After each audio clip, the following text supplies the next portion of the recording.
Hello les amis, je vous retrouve pour une nouvelle vidéo sur le football anglais et la Cup et je vais vous présenter le match Aston Villa contre Chelsea. C'est un match qui a lieu ce mercredi 7 février 2024 à 21 h pour le compte du quatrième tour à rejouer de la Coupe d'Angleterre saison 2023-2024. Alors Aston Villa, c'est le quatrième de Première Ligue qui reçoit Chelsea, le 11e de Première Ligue. Donc dans cette vidéo, je vais revenir sur le classement de la Première Ligue avec les statistiques de ces deux équipes.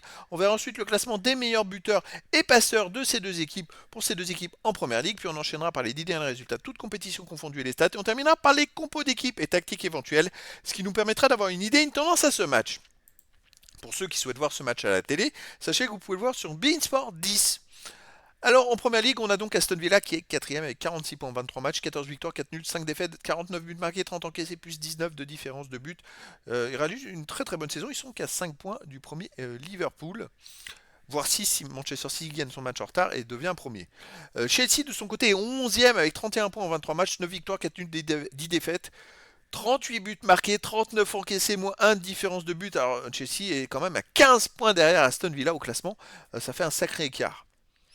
Au niveau des buteurs, pour Aston Villa, on a Watkins avec 11 buts, pour Chelsea Palmer 10, Jackson 7, pour Aston Villa Bailey 7, après pour Aston Villa on a Louise et McGinn 6, pour Chelsea Sterling 5, pour Aston Villa Diaby 4, et puis il y a plein de joueurs à 3, 2 et 1 but pour les deux équipes. Pour les passeurs décisifs, Watkins Aston Villa c'est le meilleur passeur de Première Ligue avec 10, ensuite on a Bailey 6, Diaby et Louise 4, pour Chelsea on a Gallagher et Palmer avec 4 passes décisives, et puis après il y a d'autres joueurs à 3, 2 et 1 passe pour les deux équipes.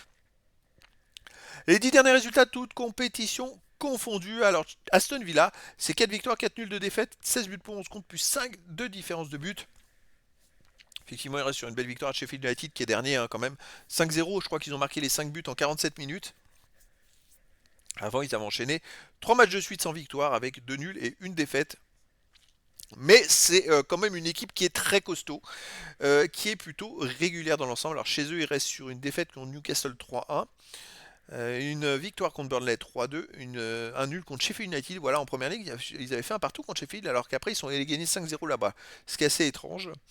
Et donc, c'est vrai que sur les 10 derniers matchs, ils ont joué que 3 fois à domicile. Donc, pour se faire une idée, c'est compliqué. Chelsea, de son côté, sur les 10 derniers matchs, 5 victoires, 1 nul, 4 défaites, 20 buts pour, 15 contre, plus 5 de différence de but. Mais surtout, Chelsea alterne le bon et le moins bon avec une irrégularité assez rapide. Enfin, c'est une vitesse. Sur les 2 derniers matchs, ils ont pris 2 fois 4-1 à Liverpool et chez eux, ils ont pris 4-2 contre Wolverhampton. Donc 2 fois 4 buts les amis en 2 matchs, c'est assez catastrophique. Alors que quelques matchs avant, ils ont gagné 6-1 contre Middlesbrough. Et le match, il y a encore le 6 janvier, ils avaient gagné 4-0 contre Preston North End. Alors, mais c'est des équipes de division inférieure, hein, par contre. Mais voilà, Chelsea est dans une très mauvaise passe. À l'extérieur, il reste sur une défaite à Liverpool 4-1. Une défaite à Middlesbrough 1-0, alors qu'au retour ils ont gagné 6-1, mais ils avaient perdu quand même au match aller hein, là-bas. Sinon, qu'est-ce qu'ils ont fait d'autre? Ils ont gagné à Luton Town 3-2 et ils avaient perdu à Wolverhampton 2-1. Donc Chelsea, c'est vraiment hyper irrégulier. Aston Villa est pour moi plus mieux armé pour l'emporter. Donc après, c'est un match de coupe, tout est possible quand même, hein. Au niveau des compos d'équipe et tactique, pour Aston Villa, on aurait du 4-4-2 et gardien Martinez. Joueur de champ Cash, Carlos, Langlais, Moreno, Camara, Louise, Bailey, Tillman, McGinn et Watkins. Et pour Chelsea, ça serait du 4-2-3-1 et gardien Pretovic et les joueurs de champ Gusto, Disasi, Thiago Silva, Chilwell, Quesedo, Fernandez, Palmer, Gallagher, Sterling et Nkoukou. Donc les amis, le décor est planté entre ces deux équipes qui vont se battre pour la qualif. Peut-être avantage à Aston Villa qui réalise une saison exceptionnelle, mais après Chelsea aura son mot à dire, même si là, franchement, ils ont fait 2 matchs catastrophiques, ils ont pris quand même 2 fois 4 buts de suite. C'est ça qui peut être dangereux. Psychologiquement, ça doit être une passe un peu compliquée. Et ben écoutez les amis, je vous donne rendez-vous ce mercredi 7 février 2024 à 21 h pour le match du quatrième tour de la Cup d'Angleterre saison 2023-2024.